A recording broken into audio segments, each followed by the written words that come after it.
ကြားကြီးနဲ့မြောင်ညိုတို့တစ်ပင်ကြီးအောင်ရောက်တဲ့အခါဒေဝခေါ်တခိုးကိုမတွေ့တဲ့ဖြင့်မြောင်ညိုကဘယ်မှာလဲဒေဝကောင်းဟုမိသည်ကြားကစောစောကတော့ဒီနားမှာပဲနေရတဲ့ဟုပြောသဖြင့်တစ်ပင်အေးပတ်ဝန်းကျင်ကိုရှာဖွေတော်လဲမတွေ့၍ကြားကြီးကတစ်ပင်ကြီးကိုမှီထိုင်လိုက်သည်ဤတွင်တစ်ပင်ခေါင်းထဲဝင်နေသောတခိုးကကြားကြီးခေါင်းကိုတစ်ခေါင်းပေါက်ကလက်သီးနှင့်ထိုးလိုက်သဖြင့်ကြားကြီးသည်သူ့ကိုဒေဝထိုးသည်ဆိုကလန့်ဖြတ်ပြီးဒီရောတော့ပါတော်တွင်သို့ပြေးလီတော်သည်မြောင်ညိုကမူကြားကြီးပြေးရာကိုမလိုက်ပြီးနေရပြီး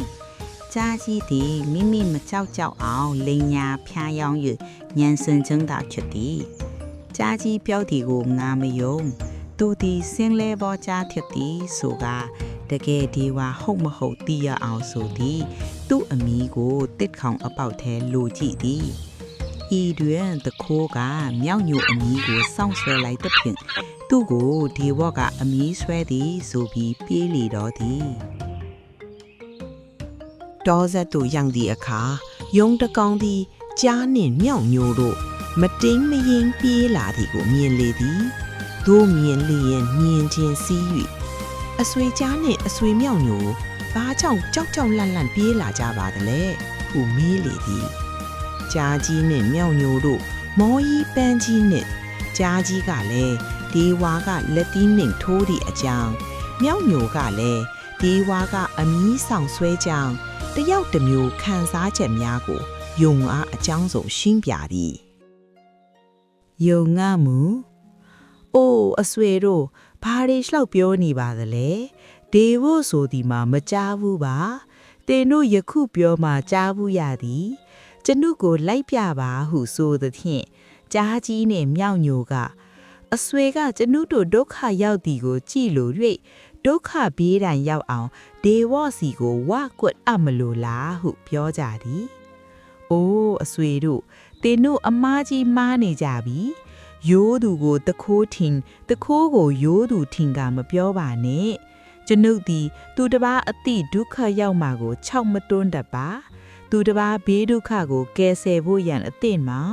လာပါအဆွေတို့ကျွန်ုပ်ကိုလိုက်ပြပါဟုတ်ဒေဝကိုကြည်လို့မြင်လို့ဇောနှင့်ယုံကခေါ်သည်ညင့်ကြားကြီးနှင့်မြောင်ညိုတို့လည်းမရဲတဲ့နှင့်ကျွဲလဲစည်းဆိုတကဲ့သို့ကြောက်ကြောက်ရွံ့ရွံ့နှင့်လိုက်သွားရလေသည်မိတ်ဆွေသုံးဦးတို့တစ်ပစ်အောင်ရောက်သည့်အခါဒေဝကိုမတွေ့တခိုးသည်မိမိအသက်ဘေးမှကင်းဝေးရန်ရွာသို့ပြန်လန်းကိုကြည့်လို၍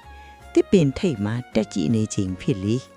မိတ်ဆွေသုံးဦးသည်ဟိုကြည့်ဒီကြည့်ဒီမတွေ့၍ယုံကဘယ်မှလဲအဆွေကြားမင်းအဆွေမြောင်ညိုတင်တို့ပြောတဲ့ဒေဝဟုမေးသည်ခုနတုန်းကတော့ဟောဒီတစ်ပင်ခေါင်းထဲမှာပဲဟုပြောတော့အခါတစ်ပင်ပေါ်မှတခိုးကကြောက်ရွံ့ဒီတုံတုံရီရီထိလာတဲ့ဖြင့်တစ်တီးများကြွေကြကုန်၏တို့နှင့်မိတ်ဆွေထုံဦးမော့ကြည့်ရာတခိုးကအကြောက်ကြီးပြီးပို၍တုံလေတော့တဲ့ဖြင့်တစ်ကိုင်းကျူဒီဖြောင်းကနေမီဒီနှင့်မိတ်ဆွေတစုထွက်အပြီးတစ်ကိုင်းများခတ်ရတော့ကြောင့်ဒေဝလိုက်ရိုက်သည်ဆိုကပြေးကြတော့သည်သူခိုးကလည်းမိမိအသက်ဘေးမှကင်းဝေးရန်ရွာရှိရာသို့တချိုးတဲ့ဖနှောင်းနစ်တင်ပါတသားတဲ့နေအောင်ပြေးတော်သည်ဒေါ်တန်တလျှောက်ပြေးလာတော့ကြားကြီးမြောင်ညို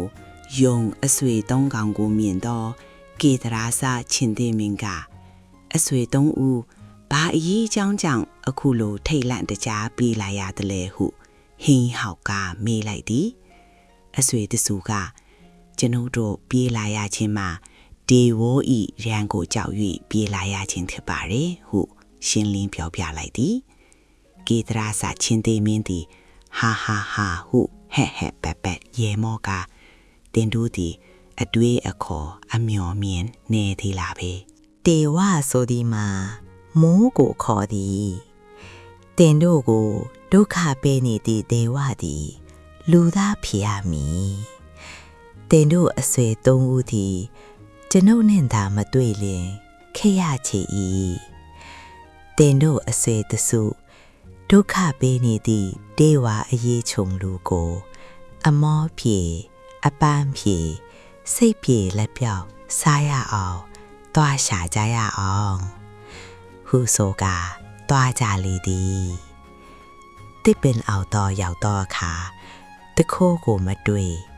တစ်ကိုင်းအကျိုးကိုသာတွေ့၍ရှင်သေမင်းကဘယ်မှာလဲတေဝဟုမေးသည်ဤတွင်ပြီးပြီထင်သည်ဟုပြော၍အခဲမကြေပဲသုံးဦးသာအန်တခဲခဲနှင့်ကြည်နေလေသည်တကယ်တော့ဒီပုံပြင်လေးကကျွန်တော်တို့ရဲ့ကြောက်စိတ်နဲ့အတိအမြင်အကြောင်းကိုဖော်ပြသွားတာပါတောင်သူကြီးရင်ညိုးနဲ့ဒေဝဆိုတာက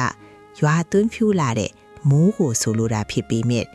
မကောင်းတဲ့စိတ်နဲ့ချောင်းမြောင်းနေကြတဲ့သူခိုးနဲ့ကြားကြီးတို့ကတော့သူတို့ကိုအဖြစ်ပေးမဲ့ဘီလူတထွားကြီးလူအထင်မှားပြီးကြောက်လန့်တကြထွတ်ပြီးခဲ့ကြတာဖြစ်ပါတယ်ချင်းတီမင်းပြောတယ်လို့ပါပဲအမှန်တရားကိုတေချာမသိပဲကြောက်စိတ်လွမ်းမိုးသွားတဲ့အခါယူသားတဲ့မိုးပေါက်လေးတွေကိုတောင်ဒုက္ခပေးမဲ့ရန်သူလူထင်တတ်ကြပါတယ်ဒီပုံပင်လေးကနေ